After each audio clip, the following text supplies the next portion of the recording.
nothing is happening right now. Can you feel it? That tension, that discomfort? Because we are deeply uncomfortable when nothing moves. We live in a world that worships speed. Fast answers, fast growth, fast reactions. We've confused motion with progress. So I am an eye surgeon.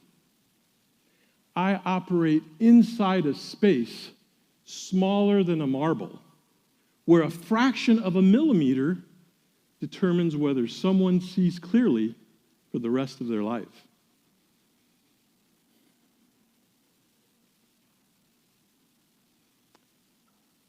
What I'm about to tell you is going to sound irrational.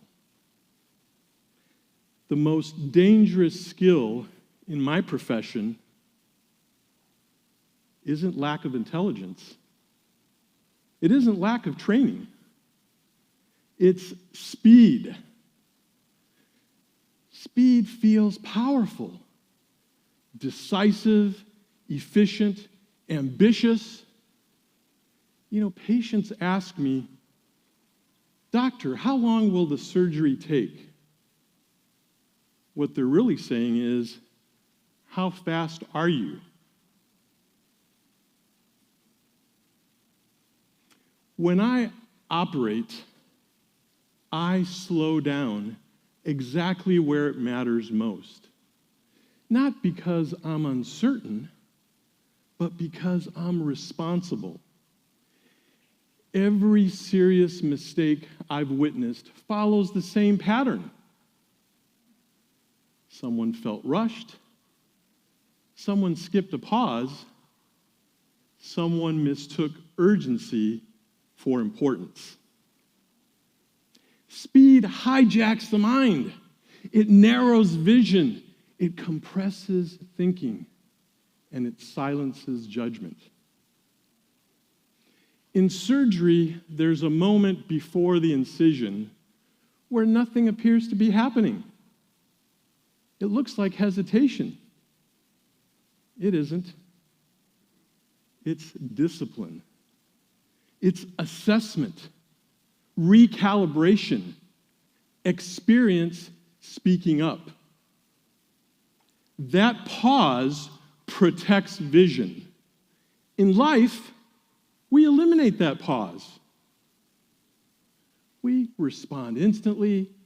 We react emotionally. We decide publicly before thinking privately. We react instead of reflect. And when we react instead of reflect, we're acting on impulse, not on principle. Speed removes the space where values live.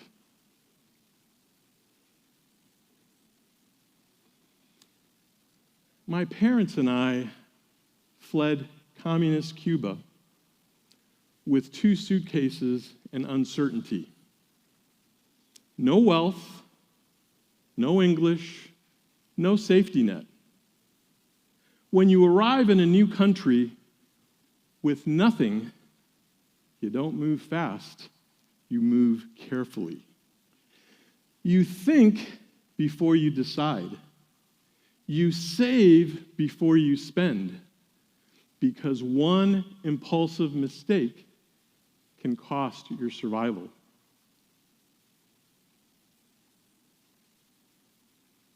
Patience wasn't weakness, it was strength.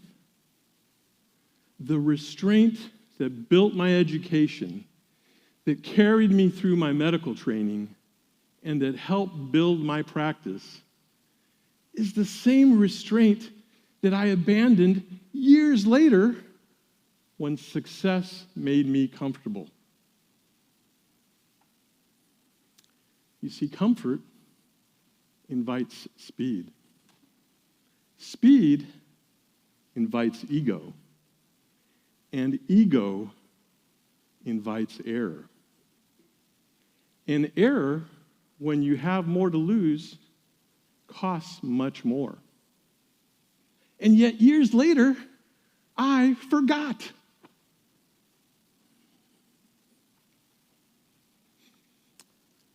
So 20 years ago, I was desperate to hire another ophthalmologist. I looked high and low, and then someone appeared.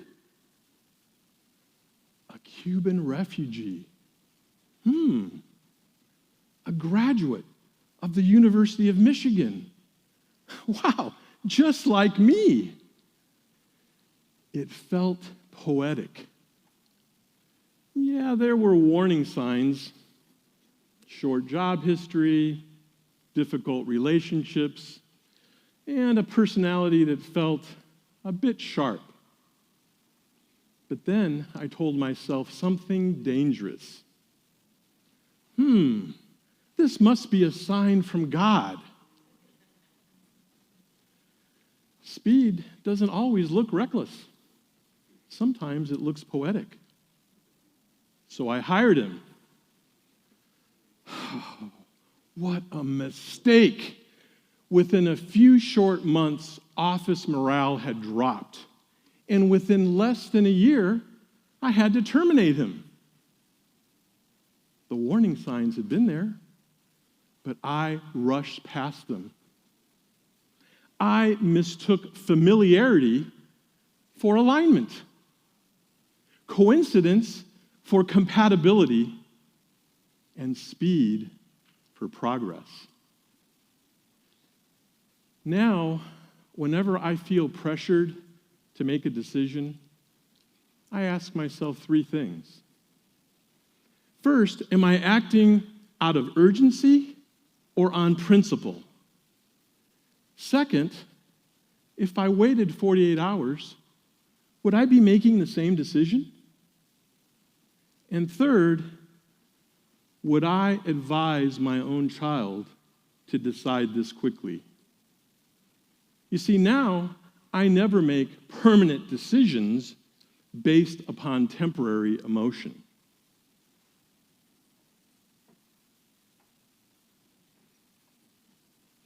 So one evening, my 10-year-old daughter walks in and says, "Poppy, something happened at school today." A classmate had mocked her. She felt embarrassed. She felt humiliated. She felt small. She didn't want me to fix it. She just needed me to listen. So I nodded, and I kept scrolling. Within a few short moments, she stopped mid-sentence and said, "Poppy, are you even listening?" Those words were like a dagger that hit me harder than any professional failure. You see, I wasn't distracted. I was choosing something else over her. Focus is not productivity, it is love. Speed makes us efficient, but efficiency is not intimacy. Speed rarely destroys lives dramatically. Rather, it fragments them slowly. One rushed decision, one distracted conversation, one impulsive reaction. You see, we don't collapse from one mistake. We erode from thousands. Pause is filtration. Speed is amplification. The world will keep accelerating. Algorithms will move faster. Expectations will tighten. Noise will multiply. Speed will always feel powerful. But clarity doesn't come from speed. It comes from stillness. Speed may give you a result. Focus will give you a life. My parents built a future through discipline. My daughter reminded me what matters most. Those two moments, survival and love, taught me the same truth. Pause. Because the pause is where judgment lives. It's where character lives. And it's where leadership begins. And in a world addicted to urgency, the pause is no longer weakness. It is rebellion. It is discipline. It is courage, and it is leadership. Those people who learn to pause while everyone else is panicking will not only succeed, they will endure. They will build, and they will lead. Choose it.